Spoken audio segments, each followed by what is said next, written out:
15장. 다윗은 다윗성에 자신의 집을 지은 뒤에 하나님의 궤를 둘 자리를 마련하고 장막을 쳤다. 그런 다음 이렇게 명령했다. 레위인들 외에는 누구도 하나님의 궤를 나를 수 없다. 하나님께서 그들을 선택하셔서 오직 그들만이 하나님의 궤를 나르게 하셨고 장막 안에 머무르면서 예배를 섬기게 하셨다. 다윗은 특별히 준비해둔 곳으로 하나님의 궤를 옮겨오려고 이스라엘 모든 백성을 예루살렘에 불러 모았다.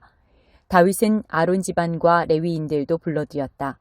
고앗 가문에서 족장 우리엘과 그의 친족 120명, 무라리 가문에서 족장 아사야와 그의 친족 220명, 게르손 가문에서 족장 요엘과 그의 친족 130명, 엘리사반 가문에서 족장 스마야와 그의 친족 200명, 헤브론 가문에서 족장 엘리엘과 그의 친족 80명, 우시엘 가문에서 족장 암미나답과 그의 친족 112명이었다. 그러고 나서 다윗은 제사장 사독과 아비아달, 레위인 우리엘, 아사야, 요엘, 스마야, 엘리엘, 암미나답을 불러 그들에게 말했다. 여러분은 레위 가문의 책임자들입니다. 이제 여러분과 여러분의 친족들은 자신을 정결하게 하고 이스라엘의 하나님의 궤를 내가 따로 마련해둔 곳으로 옮겨오십시오. 지난번에 이 일을 할 때는 여러분 레위인들이 궤를 메지 않았습니다. 우리가 규정대로 제대로 준비하지 않았기 때문에 하나님께서 진노하신 것입니다. 그러자 제사장과 레위인들은 이스라엘의 하나님의 궤를 옮겨오기 위해 자신들을 정결하게 했다. 레위인들은 하나님의 지시에 따라 모세가 명령한 대로 하나님의 궤에 채를 끼워 어깨에 메고 손으로 만지지 않도록 주의했다. 다윗은 레위인 족장들에게 지시하여 그들의 친족들을 찬양대로 세우고 잘 구비된 악대의 연주에 맞추어 노래할 때에 흥겨운 소리가 하늘 가득 울리게 했다. 레위인들은 요엘의 아들 헤만과 그의 친족인 베레갸의 아들 아삽을, 무라리 가문에서는 구사야의 아들 에단을 찬양대로 임명했다. 그들 외에 두 번째 서열도 그들의 형제 스가랴, 야하시엘, 스미라못, 여히엘, 운니, 엘리압, 브나야, 마아세야, 마따디야, 엘리블레후, 믹네야, 문지기 오베데돔, 여히엘을 임명했다. 찬양대와 악대 대원들은 이러하다. 헤만, 아삽, 에단은 청동 심벌즈를 쳤다. 스가랴, 아시엘, 스미라못, 여히엘, 운니, 엘리압, 마아세야, 브나야는 수금으로 멜로디를 연주했다. 마따디야, 엘리블레후, 믹네야, 오베데돔, 여히엘, 아사시아는 하프로 화음을 넣었다. 음악을 책임진 레위인 그나냐는 타고난 음악가요 지휘자였다. 베랴갸와 엘가나는 궤를 나르는 자였다. 제사장 스바냐, 요사밧, 느다넬, 아미세, 스가랴, 브나야, 엘리에셀은 하나님의 궤 앞에서 나팔을 불었다. 오베데돔과 여히야도 궤를 나르는 자였다. 마침내 그들이 모든 준비를 마쳤다. 다윗과 이스라엘의 장로와 천부장들은 오베데돔의 집으로 가서 하나님의 언약궤를 가지고 올라왔다. 그들은 기쁜 마음으로 길을 갔다. 하나님께서 레위인들을 도우셔서 하나님의 언약궤를 나르는 그들에게 힘을 주셨다. 그들은 멈추어 서서 소 7마리와 순양 7마리를 제물로 바쳐 예배했다. 다윗과 궤를 나르는 레위인과 찬양대와 악대와 음악을 지휘하는 그나냐를 포함한 모든 사람이 고운 세마포 옷을 입었다. 다윗은 세마포로 만든 겉옷까지 입었다. 온 이스라엘이 행진하며 나아갔고 온갖 관악기와 타악기와 현악기를 연주하면서 소리치고 환호하며 하나님의 언약궤를 옮겼다. 하나님의 언약궤가 다윗성으로 들어올 때에 사울의 딸 미갈이 창가에서 그 광경을 보았다. 다윗 왕이 기뻐 어쩔 줄 모르며 춤추는 모습을 보고서 그녀는 마음속으로 다윗을 업신여겼다. 2장. 사랑이라는 고귀한 법. 사랑하는 친구 여러분, 그리스도께로부터 시작된 우리의 영광스러운 믿음 생활에 세상 사람들의 생각이 영향을 미치지 못하게 하십시오. 어떤 사람이 값비싼 정장 차림을 하고 여러분의 교회에 들어오고 뒤이어 누더기 옷차림의 노숙자가 들어왔다고 가정해 봅시다. 여러분이 정장을 차려입은 사람에게는 선생님, 여기 앉으십시오. 이 자리가 가장 좋은 자리입니다. 라고 말하면서 누더기를 걸친 노숙자는 아예 무시하거나 혹은 여기 뒷자리에 앉는 게 좋겠습니다 라고 말한다면 여러분은 하나님의 자녀들을 차별하고 남을 판단하는 신뢰할 수 없는 사람이 아니겠습니까? 사랑하는 친구 여러분, 귀 기울여 들으십시오. 하나님께서는 전혀 다르게 일하신다는 것이 이미 분명하게 드러나지 않았습니까? 그분께서는 세상의 가난한 사람들을 택하셔서 그 나라의 권리와 특권을 지닌 1등 시민이 되게 하셨습니다. 그 나라는 하나님을 사랑하는 사람 누구에게나 약속된 나라입니다. 그런데도 여러분은 여러분과 같은 시민들을 업신여겨 욕보이고 있습니다. 여러분을 착취하는 사람들은 지위가 높고 힘 있는 자들이 아닙니까? 법정을 이용해 여러분에게 터무니없는 돈을 청구하는 사람들도 그들이 아닙니까? 여러분이 세례 때 받은 그리스도인이라는 새 이름을 경멸하는 사람들도 바로 그들이 아닙니까? 여러분이 내 자신을 사랑하듯이 다른 사람을 사랑하라는 성경의 고귀한 법을 이행하면 그것은 잘하는 일입니다. 그러나 여러분이 이른바 유력인사라고 하는 자들을 우대한다면 그것은 성경의 법을 어기는 것이고 여러분은 그 일로 말미암아 범법자가 됩니다. 여러분은 하나님의 율법 가운데 이러저러한 조항만 선택할 수 없고 특별히 한두 가지는 지키고 다른 것들을 무시할 수는 없습니다. 간음하지 말라고 하신 하나님께서 또한 살인하지 말라고 하셨습니다. 여러분이 간음하지는 않았으나 살인을 저질렀다고 가정해 봅시다. 그러면 여러분은 나는 간음하지 않았으니 그것으로 나의 살인죄가 상쇄될 거야 라고 생각하겠습니까? 그럴 수 없습니다. 여러분은 결국 살인범입니다. 여러분은 우리에게 자유를 주는 그 법에 따라 심판을 기다리는 사람처럼 말하고 행동하십시오. 여러분이 친절하게 행동하지 않으면 친절한 대우받기를 기대할 수 없을 것입니다. 친절한 자비는 언제나 무자비한 심판을 이깁니다. 행함이 있는 믿음.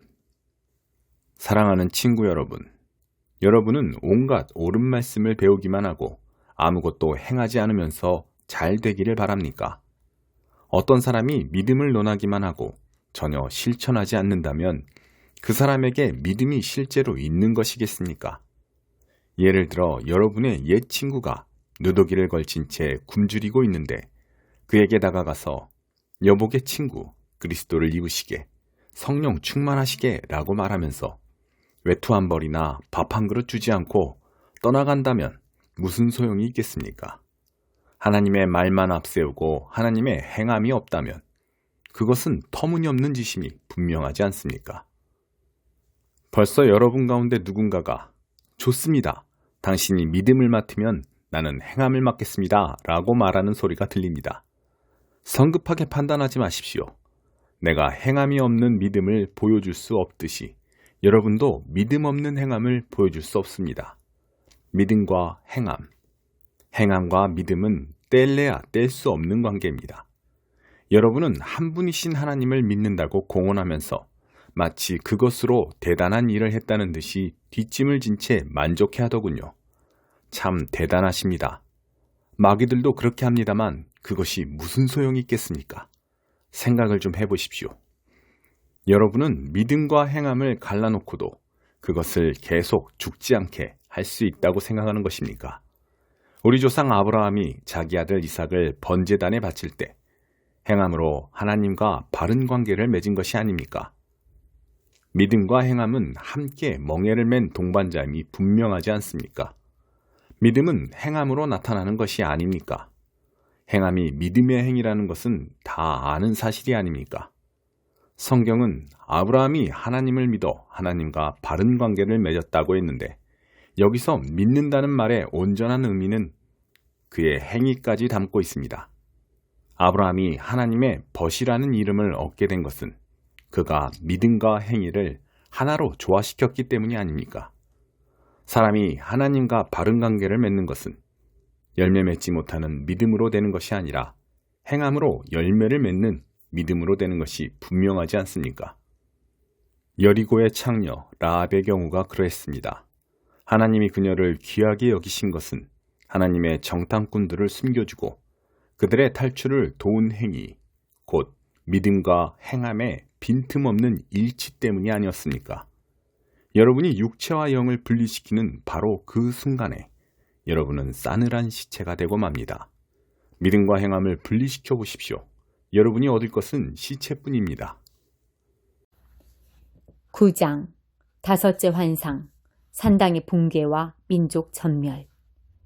나는 나의 주께서 그 산당의 제단 옆에 서 계신 것을 보았다. 그분께서 말씀하셨다. 산당 기둥머리를 쳐서 바닥이 흔들리게 하여라. 사람들 머리 위로 지붕이 떨어질 것이다. 살아남는 자들은 내가 다 죽일 것이다. 누구도 피하지 못한다. 누구도 도망가지 못한다. 땅속으로 기어들어가도 내가 그들을 찾아내 끌고 올 것이다. 별 있는 데까지 올라가도 내가 그들을 찾아내 끌어내릴 것이다. 갈멜산 꼭대기에 몸을 숨겨도 내가 그들을 찾아내 데려올 것이다. 바다 밑바닥까지 잠수해 들어가도 내가 용을 보내 그들을 삼켜 올릴 것이다. 적군에게 산채로 포로로 잡혀가도 내가 칼을 보내 그들을 죽일 것이다. 나는 마음을 정했다. 그들을 해하고 돕지 않을 것이다. 나의 주 만군의 하나님께서 땅에 손을 대신다. 살짝 건드렸을 뿐인데 땅이 진동한다. 온 세상이 초상집이 된다. 홍수 때 이집트의 거대한 나일강처럼 땅이 불어올랐다가 잦아든다. 하나님께서 하늘 높이 탑이 치솟게 하시고 바위처럼 굳센 땅에 기초를 놓으셔서 당신의 궁전을 세우신다. 바닷물을 불러올려 땅 위에 쏟으신다. 하나님, 너희 하나님께서 이 모든 일을 행하신다. 너희 이스라엘 사람들아, 너희가 저기 먼 곳의 구스 사람들보다 조금이라도 나은 줄 아느냐? 하나님의 보고다. 내가 모든 민족의 운명에 다 관여한다는 것을 모르느냐? 이스라엘을 이집트에서 건져주었듯이 나는 블레셋 사람을 갑돌에서 아람 사람을 기르에서 구해주었다. 나 주 하나님이 너희를 주시하고 있다. 죄의 왕국인 너희를 조만간 지면에서 쓸어버릴 것이다. 그러나 야곱 가문을 완전히 멸하지는 않으리라. 하나님의 보고다. 내가 여기서 명령을 내린다. 나는 이스라엘을 채 속에 던져넣고 모든 민족 앞에서 심하게 흔들어 죄와 죄인들을 모조리 걸러낼 것이다. 진짜 알곡은 하나도 잃어버리지 않겠지만 죄인들은 모조리 걸러낼 것이다. 우리 생애에 나쁜 일은 일어나지 않는다. 나쁜 일에 조짐도 없을 거야 하고 말하는 죄인들을 다 걸러낼 것이다. 다윗의 집을 다시 일으켜 세울 것이다. 그러나 심판날에 나는 허물어진 다윗의 집을 다시 일으켜 세울 것이다. 지붕에 난 구멍을 수리하고 깨진 창문을 새 것으로 바꿀 것이다. 다윗의 백성은 다시금 강해져서 적국 에돔의 남은 자들과 나의 주권적 심판 아래 있는 모든 자를 차지하게 될 것이다. 하나님의 보고다. 그분께서 이 일을 행하실 것이다. 정말 그렇다. 이제 얼마 남지 않았다. 하나님의 보고다. 이 일은 정신이 없을 만큼 숨가쁘게 일어날 것이다. 하나가 끝나면 곧 다음 일이 벌어져 너희가 따라잡지 못할 정도로 많은 일들이 연이어 일어날 것이다. 너희 눈이 미치는 모든 곳에 복이 쏟아지리라.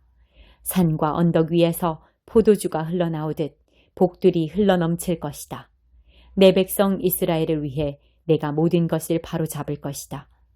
그들이 파괴된 도성을 재건하고 포도밭을 가꾸어 좋은 포도주를 마시며 정원을 가꾸어 신선한 채소를 먹을 것이다. 내가 그들을 그들이 살아갈 땅에 심어 내가 그들에게 준 땅에서 다시는 뿌리 뽑히지 않게 할 것이다. 하나님, 너의 하나님께서 그렇게 말씀하신다. 4장 마귀에게 시험 받으시다. 예수께서 성령이 충만하여 요단강을 떠나 성령께 이끌려 광야로 가셨다. 예수께서 광야에서 40일을 밤낮으로 마귀에게 시험을 받으셨다. 그동안 예수께서 아무것도 드시지 않았고 그 기간이 다 되니 예수께서 배가 고프셨다. 마귀는 그분의 배고픔을 이용해 첫 번째 시험을 내놓았다. 너는 하나님의 아들이니 이 돌한테 명하여 빵덩이가 되게 해보아라. 예수께서 신명기를 인용해 답하셨다. 사람이 빵으로만 사는 것이 아니다. 두 번째 시험으로 마귀는 그분을 이끌고 높은 데로 올라가서 지상의 모든 나라를 한꺼번에 펼쳐 보였다. 그런 다음 마귀가 말했다. 너를 즐겁게 해줄 이 모든 영광이 다 너의 것이다. 이 모든 것이 내 손에 있으니 누구든지 내가 원하는 자에게 넘겨줄 수 있다. 내게 경배하기만 하면 다 네 것이다. 예수께서 다시 한번 신명기 말씀으로 쐐기를 박으셨다. 주 너의 하나님 오직 그분만을 경배하여라. 일편단심으로 그분을 섬겨라. 세 번째 시험으로 마귀는 그분을 예루살렘으로 데려가서 성전 꼭대기에 세워놓고 말했다. 네가 하나님의 아들이면 뛰어내려 보아라. 그분께서 천사들을 시켜 너를 보호하고 지키게 하셨다. 천사들이 너를 받아서 발가락 하나 돌에 채이지 않게 할 것이다. 라고 성경에 기록되지 않았느냐? 예수께서 대답하셨다. 그렇다. 하지만 주 너의 하나님을 시험하지 말라고도 기록되어 있다. 그것으로 시험이 끝났다. 마귀는 잠시 물러갔고 숨어서 다음 기회를 노렸다. 눌린 사람들을 자유케 하시다. 예수께서 성령의 능력을 입고 갈릴리로 돌아오셨다. 예수께서 오셨다는 소식이 그 지방에 두루 퍼졌다. 예수께서 회당에서 가르치시자 모든 사람이 환호하고 즐거워했다. 예수께서 자기가 자란 동네인 나사렛에 가셨다. 안식일에 그분은 늘 하시던 대로 회당으로 가셨다.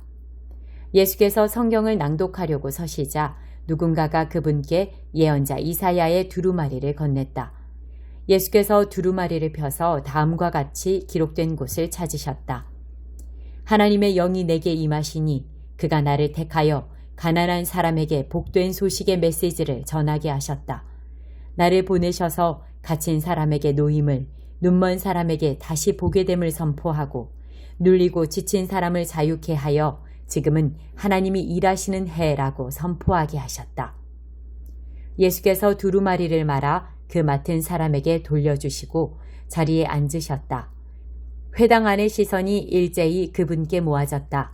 그러자 예수께서 이렇게 말문을 여셨다. 방금 너희가 들은 성경 말씀이 역사가 되었다. 이 성경 말씀이 바로 지금 이 자리에서 이루어졌다. 예수께서 어찌나 말씀을 잘하시는지 보고 듣던 사람들이 모두 놀랐다. 그러나 한편으로는 이렇게 말했다. 이 사람은 우리가 어려서부터 알던 요셉의 아들이 아닌가? 예수께서 대답하셨다. 너희는 의사야 가서 네 병이나 고쳐라 하는 속담을 인용해서 네가 가버나움에서 한 일이 있다던데 그것을 여기 너의 고향에서도 해보아라 할 것이다.